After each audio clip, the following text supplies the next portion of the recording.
the moment you've all been waiting for is upon us. It is with great pleasure that I want to introduce not just someone who has inspired millions, but somebody who, when I was in hospital waiting for my heart transplant, used to contact me every week to keep my spirits up and to send messages to the doctors and nurses at Papworth Hospital to tell them what a marvellous job they were doing. This is a man who always cares for the little person, for the people that the rich don't care about, for the users of the health service, for the people who need houses, the people who need hope. He is going to be someone who will change this country. Make a massive roar for Jeremy Corbyn!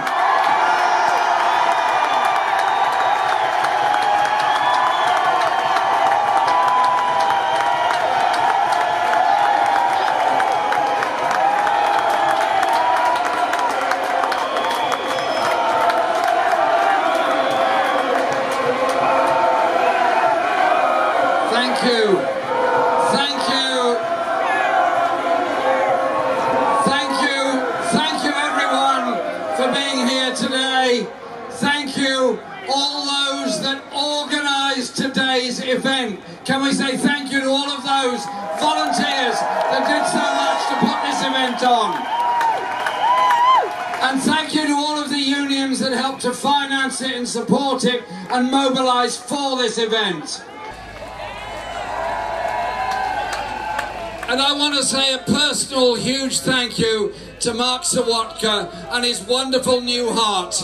Mark has been through some terrible strains and stresses, and whilst he was there in Papworth, he was keeping up with everything that's going on. And it was a delight to be in touch with him, but also to hear from him that his deep commitment and concern, not just for the members of his union, but all those that are victims of austerity all over this country. Mark, thank you for what you said today and what you've done on all the other days. I thought Parliament Square was absolutely full 2 years ago when we met here in the aftermath of the 2015 election. I didn't think you could get any more people into Parliament Square, except today when there are more than ever. And when we met 2 years ago in the aftermath of the general election, Tory government in office, Tory government hell-bent on privatisation, on cuts and austerity, we declared a declaration that we were going to fight austerity and the economic thinking that is behind it. And that is exactly what we've been doing over the past 2 years. And it's been my privilege during those 2 years to fight 2 leadership campaigns and 1 general election campaign. And I thank all of those people that showed such friendship and such support during those campaigns. All those people that came together in a view that the world could be very different. My only regret is that we didn't quite succeed in winning the general election campaign. But I tell you this, I'm proud of the manifesto we put forward, I'm proud of the campaign that we won, I'm proud of the support we received. And that result on June the 8th was the biggest ever increase in the vote for the Labour Party since 1945.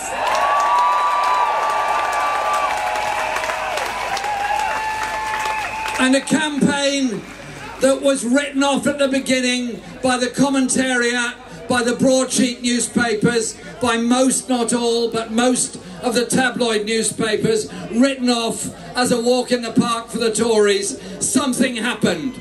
And that something was people registering to vote who had never registered before, was all those millions that got involved in the social media campaign of saying the world doesn't have to be like this. And it was those tens and tens of thousands that came out to rallies all over the country in ever greater numbers as the campaign went on, saying We are a people, we united, we are determined, and we're not going to let ourselves be divided or austerity divide us. And when Parliament over there met after the election, there was one side that looked like they'd lost, and they were the ones sitting on the government benches, and the other side that was cock-a-hoop with our increase in support and our determination to force another election as soon as we can.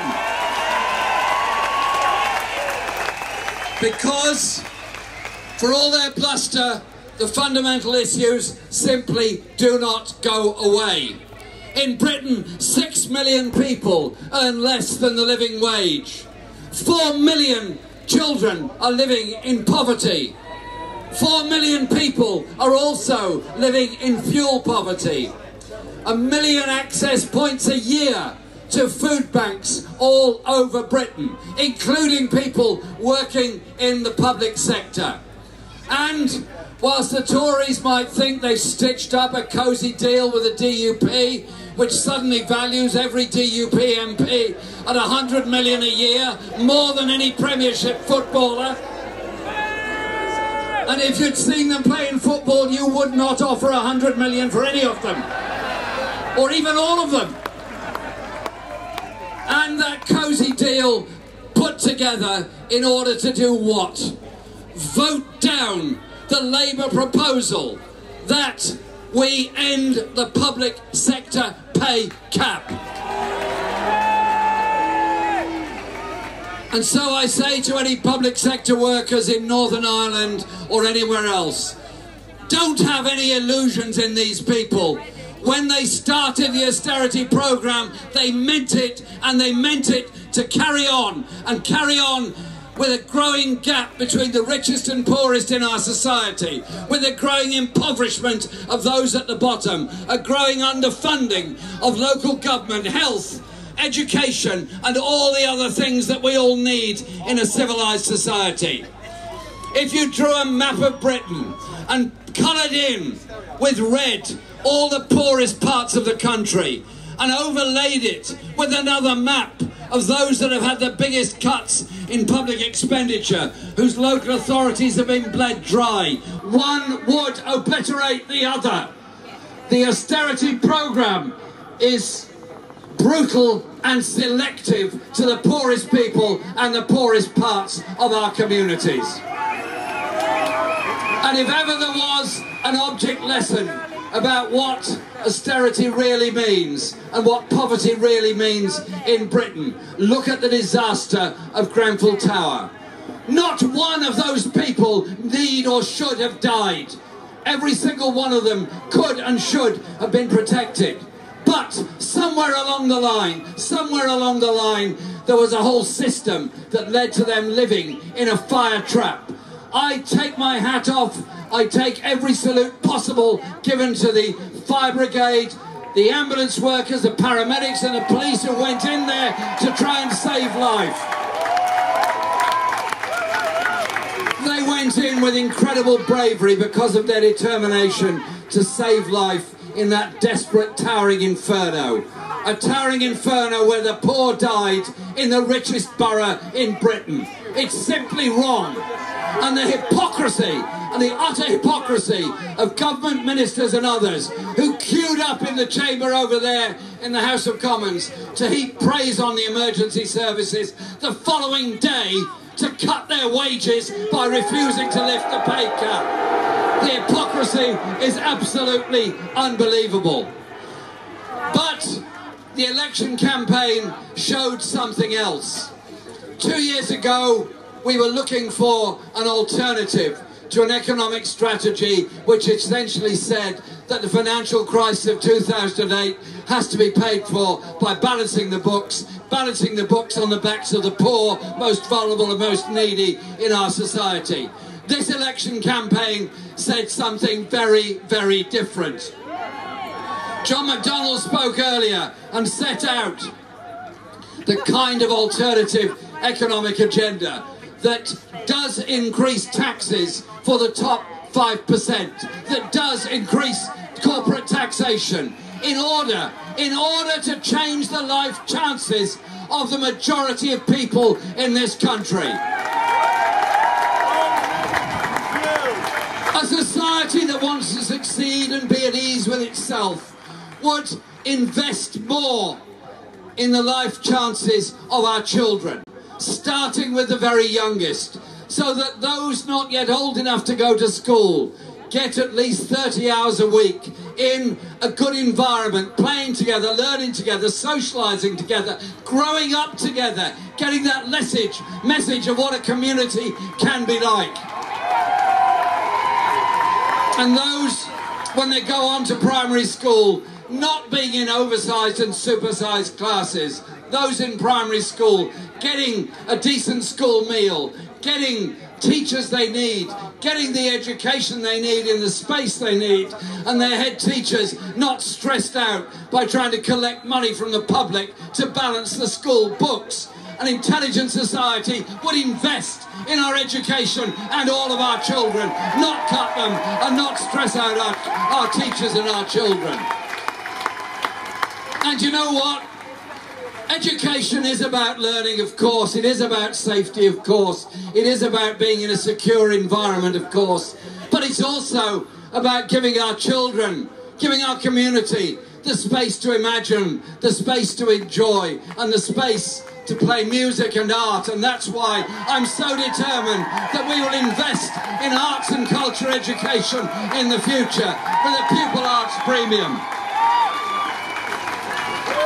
And the lottery, and it is a lottery of the postcode, which effectively decides the life chances of a child almost at birth, must end.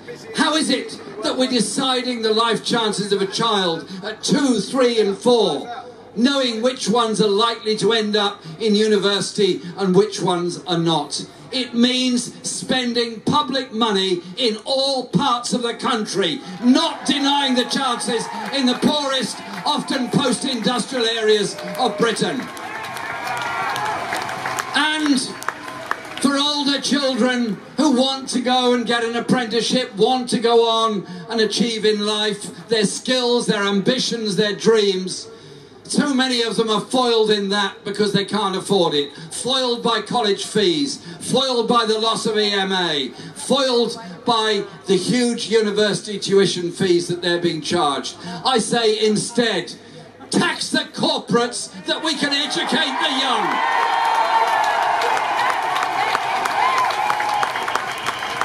Because the effect is already so very obvious.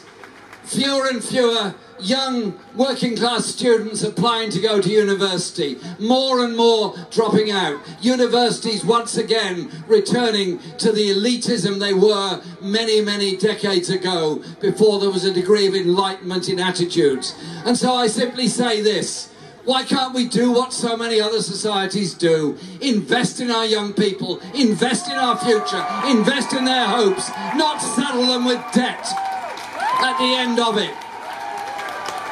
But life isn't just about education, it's also about how you run an economy. An economy that is deregulated, that has so many people working on 0 hours contracts, on insecure jobs, on bogus self-employment, with no rights at work for the first months or if not years, with charges for having the temerity to take their case to an employment tribunal, is simply not a fair or just society. And I was very proud of the announcement made on May Day by Becky Long-Bailey, our Shadow Business Secretary, of a workers' rights charter that we would bring in at the first opportunity. Rights to decent pay, rights to representation, rights to safety at work. So no more the bonfire of regulations. No more the bonfire of regulations of health and safety and representation. Let's instead have an opportunity where people do have decency, rights at work, and rights to join a trade union, and right to be represented by a trade union, and the repeal of the Trade Union Act. And have a government that wants to invest in the economy through the National Investment Bank so that we do have those high-tech, sustainable jobs, so we do invest in green energy technology for the future, so we give everybody a chance, not the grotesque inequalities and injustice of modern Britain. That is what the election campaign was about, and that's what the next election campaign is going to be about as soon as it comes. Grenfell taught us a message. Grenfell taught us a message about housing, taught us a message that so many people are frightened of living in tower blocks, frightened of the danger, frightened of the insecurity. And so many sleeping on our streets and trying to survive. And so many growing up, children growing up in overcrowded, damp, overpriced, private rented accommodation. That is the face of modern Britain with the Tories. That is the face of modern Britain with austerity. End austerity and invest in the future. Invest in decent housing. And opportunities for everyone else. Because the election campaign was presented as a kind of walk in the park for the Tories. And it all changed. It all changed when people began to realise that the social care crisis is a crisis made by this government. Is 1 million people not getting the social care they need. Many women having to give up their life chances, career opportunities or jobs just to care for a needy relative or somebody that should be getting the social care that should be provided by all the rest of us. And so the campaign turned. It turned because something different was on offer, and people began to realise that we don't have to go down the road of the neocon economics that we've been taught for the past 40 years, that you allow the rich to become impossibly rich, you allow them to put as much money as they want to in tax havens, and somehow or other, by some magic money tree that's planted on some tax haven somewhere, there's going to be a bit of trickle down that will help the rest of the community. I tell you what, the only magic money tree I know is the one that allows people not to pay the taxes they ought to be paying. And so we fought the election on the kind of society we want to live in. And nothing epitomises that more than the attitude to healthcare, pensions and social care in our society. Those that came home from the Second World War, those that had been through the Depression of the 1930s, those that had seen the utter misery of the means test of the 1930s, came home determined to do something different. And they built the National Health Service, the principle of healthcare free at the point of use. These days, the Tory party dare not say it's against the National Health Service because it's become such an emblematic symbol of everything that's good about our society. But instead, they dice it up, slice it up, cut it up and sell it off to the private sector. I want an NHS that's publicly owned, publicly run, and those in it are publicly employed.